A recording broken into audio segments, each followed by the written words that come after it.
He's been one of India's greatest spymasters, and that's right. He's been a former head of the research and analysis wing, somebody who has confronted and dealt with some of India's greatest challenges geostrategically. I would suggest that he will never tell us about a lot of what he's actually confronted, but Vikram Sood has now come out with this fantastic book. It's called Great Power Games: From Western Decline to Eastern Ascent. It describes, I suppose, his experiences in the context of what he sees in the world around him now. Mr. Sood, great to have you over here with us in NDTV. The world is going through a profound churn. That's a bit of a cliche, if I may add.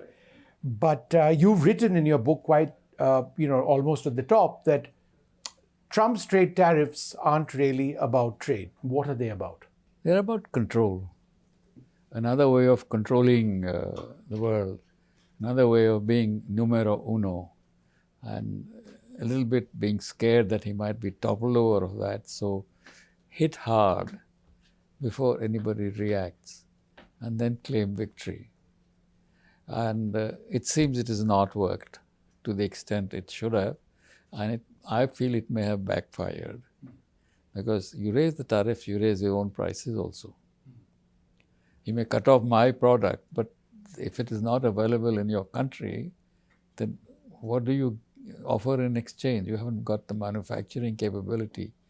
So it's a weapon which is harming both sides and not leading to the results that he would have expected. I do not know who advised him, but he's also seen that China and India and even the Russians have not really succumbed at the way he thought they would. We kept on buying our oil. The Chinese said, go to hell, we will not send you anything and we will not buy your soybeans. Yeah. And for him, that is very important, because the elections are coming, midterm elections in America next year. And if the farmers are unhappy, what is he going to tell them? That why has your soybean not been picked up? Yeah. So it's a game that he shouldn't have tried. Right. But let me ask you this. Is America negotiating or talking from a position of relative weakness against a country like China? It is. Why?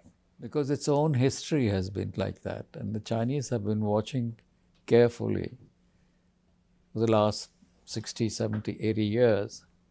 Look, Korea was a neutral battle. You had armistice, you still have that. No one won, so it's a drawn game. Vietnam, the Americans lost and ran away. Okay. Afghanistan, they won, they say they won, but it was actually the Mujahideen who won, who claimed that it's an Islamic victory. Therefore, they actually created the concept of an Islamic international Islamic jihad, Yes. which has gone on till today. Yeah. And now it is affecting not only Europe, but it's reaching America. Right. So Iraq was a no-no. Ukraine is a no-no. So what have we got at the end of the day? Their own economy is not in a good... They're just a goods and services industry, no longer a manufacturing country. The dollar is weak. Trump, I think he must have begged to meet Xi Jinping in Busan. Yeah. And there, I get the feeling that Xi was playing the role of, condescending. Okay, you want this, I'll give it to you for a year. I'll buy your stock for a year. You're talking about. Yeah. That rare earth deal for a year. Yeah, so, and he can't come out saying it's a victory, because it isn't. Yeah. But it is in his style to say, I won peace, I won, and all that. But you've now got the concept of G2 back, with possibly, maybe I'm a little too early, possibly China is the G1. Yeah. And where does that leave us? India. That leaves you on a very precarious situation, because not that America was our greatest friend, But China was the country that never hided its disdain or distrust of us, and the ability to, they're on the border. They can create trouble for us.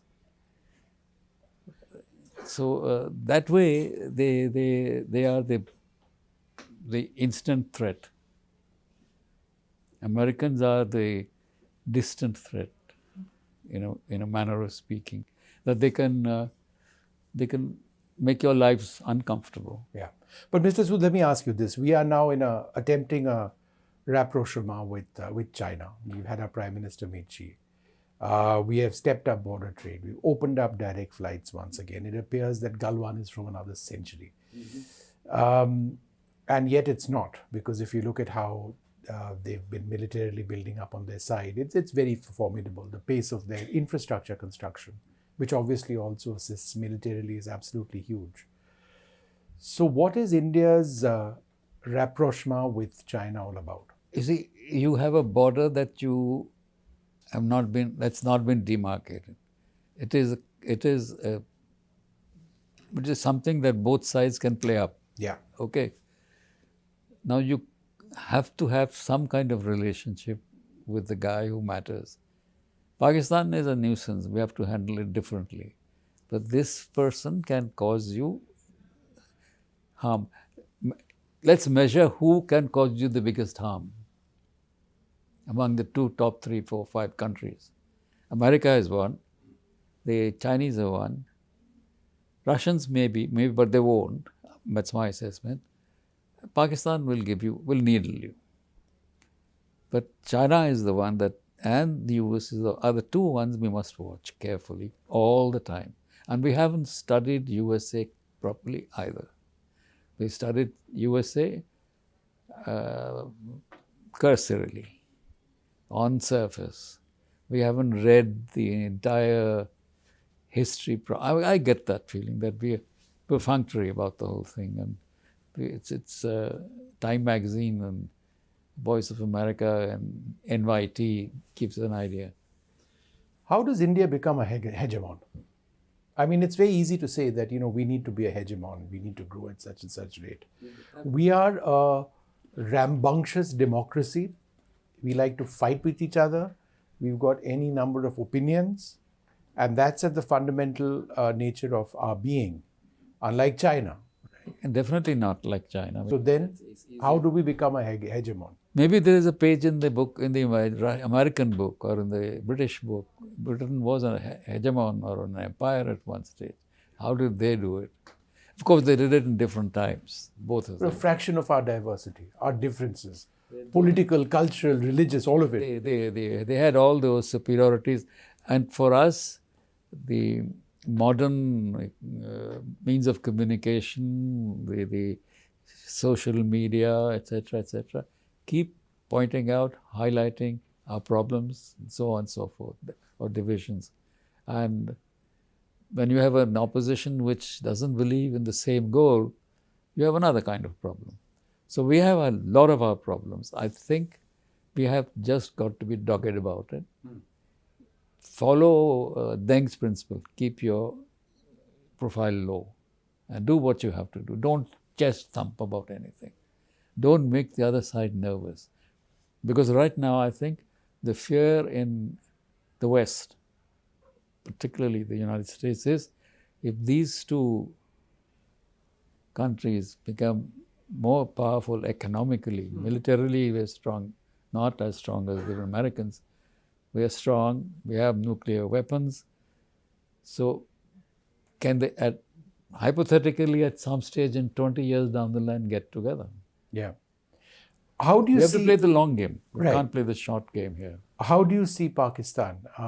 They are now in the midst of a real up in their relations with America, with Trump's General Miley, I think, having actually said that they are helping us in the fight against ISIS-K, and therefore they are a partner in the fight against terrorism. Our position, and you know this better than anybody, is that the center of terrorism is Pakistan. So there's a big dichotomy. and they're linking India and Pakistan, and somehow their friends are not quite the same as they were even 6 months back, America. So my question is twofold. How do you see Pakistan in the present context? And secondly, how do you see the America-Pakistan relationship? Pakistan, as far as we are concerned, is not going to change. It is jihad. Munir says, "Hum to jihadi hain." Huh? We are the second caliphate.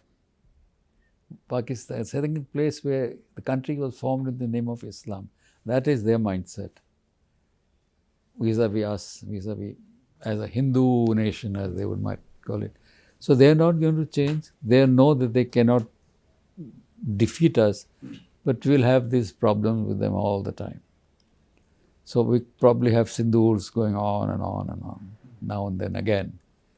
We have to be prepared for that. Do you accept the nuclear blackmail? He was recently in America a few months back, and he said somewhere that if India were to do something like this, then we are a nuclear power, and if we go nuclear, we'll take half the world down with us. Yes. It was an outrageous statement on American soil against a third nation, but be that as it were, do you take these threats seriously? No, I think that's a wail of a, like a child who's been boxed into a corner. Then he comes around and says, "I can do this to you. You have to let me go." I don't think there is a madman enough anywhere who will flick the button. Not yet.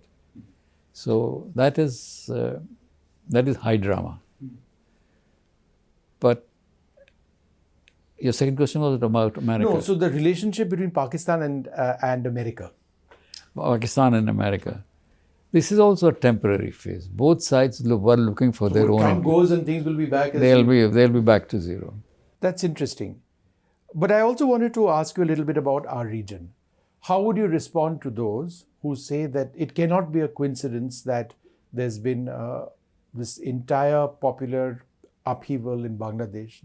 There's a government which has collapsed, a new government in place. Nepal collapsing in 3 odd days, the government of Nepal. Myanmar is in deep turmoil. Pakistan is always in turmoil. Maldives, there's been this battle. They were appears hostile now to us, that things have stabilized. We've seen a change in the government in Sri Lanka a couple of years back. And in the middle of it all, there's India and, of course, Bhutan, stable allies. But it's a region of profound churn. Is it all interconnected? It's very, very... Well, is it just a coincidence that you have a Generation Z style operation in Bangladesh and in Nepal? I never knew Generation Z is that strong, by the way, but please carry on. This is the idea people are floating, that these are the youngsters who are fed up with the way of life that they have and they want to look for changes. The thing is, the success that has been achieved, the success can be achieved only if you have an outside interloper who gives them advice and support. You can have a riot, you can have a squabble on the street corner today, tomorrow, anywhere in the country. But to organize a riot, to organize a movement, it requires guidance, it requires funds, it requires, leadership. So where did that come from? Have we found that? No, but I'm asking you, where has it come from? Well, I wouldn't know because no one has told me and I haven't asked anyone. It has come from somewhere. So they were pointing out to that American counselor who visited Dhaka just before this happened. They say it's similar to what that lady who went to Ukraine. What was her name? She was also for the same purpose, to arouse, coordinate the Ukrainian rebellion against the elected president, and it was successful. Sure. And there is that famous tape where the two of them are talking, the ambassador and this lady. So kuch to hua hai. So in the world that you have operated, deep in spycraft and wheels within wheels within wheels within wheels, what do you make of our newfound friendship with Afghanistan? Is it a dire requirement? Because everything the Taliban stands for is not what we are supposed to be standing for. So do we take everything over there and toss it out the window and keep playing the game? Or how would you assess the present state of our relationship? I think it's a game in practicing pursuit of deemed self-interest. Right. That we want to, that this is the time to squeeze Pakistan. They're giving us trouble all the time. Now we will do it this way. And if America can have that terrorist as their president in Syria, surely we can deal with Taliban also. Sure. And so you can't blame us that we're dealing with somebody who treats his women like this. That's a pity. I wish they didn't do it. But in my strategic interest, I need to have Afghanistan on my side and let them talk more and more about the fact that they claim that their country is on the banks, runs up to the banks of the Indus. Right.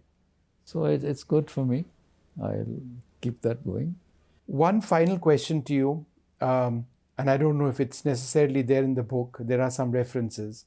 If I was to ask you, what was the most challenging scenario that you encountered in your career in the research and analysis wing, either as chief or as an officer, what would that be? I think there were two actually. Kargil and the hijack. IC-814. And Kargil because it was an intelligence failure at some level. I wouldn't say it so strongly, but you can't expect perfect intelligence. But there were enough indicators that were there to say that something is going to happen. And IC-814 was, I don't think anyone knew. Yeah. And I'm sure it is a regret of yours that we had to let go of or release those terrorists. Yeah, those 3 terrorists, yeah. It sort of must have really struck you personally that, we fought against these people and we don't have this choice. And Till this the thing is, does it hurt you till this day? my observation always has been that our media must learn to must report what it must when it is required, when it must not when it shouldn't.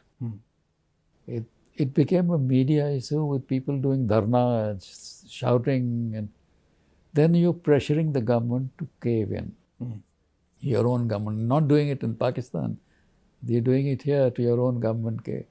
I know the families are worried and in distress, but you're showing it on live TV 24 hours. What does a government do then? It can't say, let it be, let them blow up. So part of the result was our own doing. Yeah. So it is important to know when not to report. Well, sir, thank you so much for being with us. I'm not sure I agree with your last part. You should know when not. I mean, my instincts as a journalist of 30 years, I would always want to report. And then, of course, it becomes that negotiation of whether one can actually carry stuff or not. But that's for another conversation. It's been wonderful speaking to you. This is the book, Vikram Sood, Great Power Games from Western Decline to Eastern Ascent. He reflects on the changes that we are confronting now around the world, certainly in our region as well. Where is this all headed? And where does India need to be beyond the talk and beyond the rhetoric? What can we actually be in order for things to be different for us in the world that we live in? Thanks very much for being with us.